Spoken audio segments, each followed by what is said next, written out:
In Matthew chapter 25, Jesus tells three significant parables. The first is the parable of the wise and foolish bridesmaids, and some have oil and are found alert and awake when the bridegroom comes, and they're invited into the wedding banquet, and the other ones, they didn't have oil in their lamps, they miss it, and they're left out.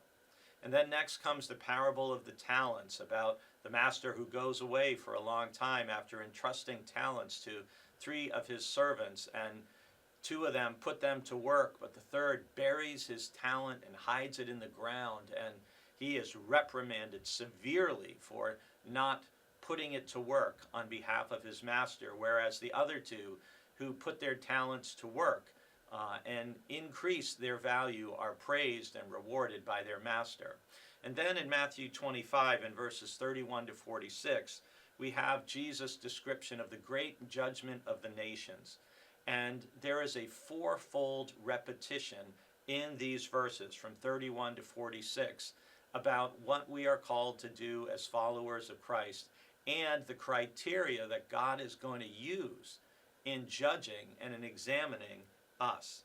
And that is this repeated phrase, I was hungry and you gave me food, I was thirsty and you gave me something to drink, I was a stranger and you welcomed me, I was naked and you gave me clothing, I was sick and you took care of me, I was in prison and you visited me. This is repeated 4 times, first from the master saying it, then from the righteous saying, when did we see you? And all those things are repeated. And then the unrighteous ask, well, when did we see you in this way? And then it's repeated again. And the linchpin verse is verse 40, and the king will answer them, truly I tell you, just as you did it to one of the least of these, who are members of my family, you did it to me. Matthew 25, with this fourfold emphasis, just tells us how crucially important and imperative it is for Christians and for the church to be doing the things that Jesus describes.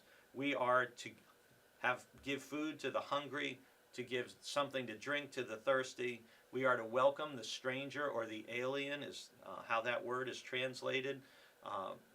People who are naked, we're to help clothe them. People who are sick and in prison, we're to visit, to care for them.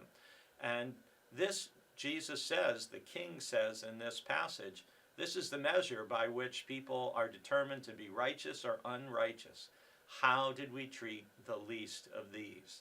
And we can look at our own lives. We can look at what we strive to do as a congregation.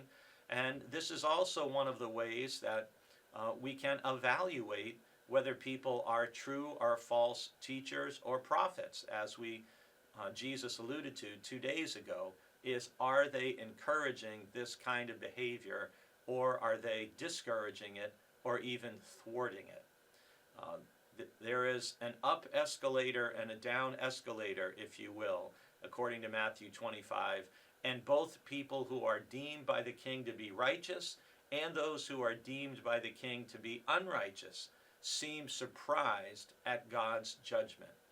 Don't get caught on the wrong side of God's judgment. We want to make sure that we're doing all we can to serve the least of these, because when we do, every time we do, we are doing it as to Jesus himself.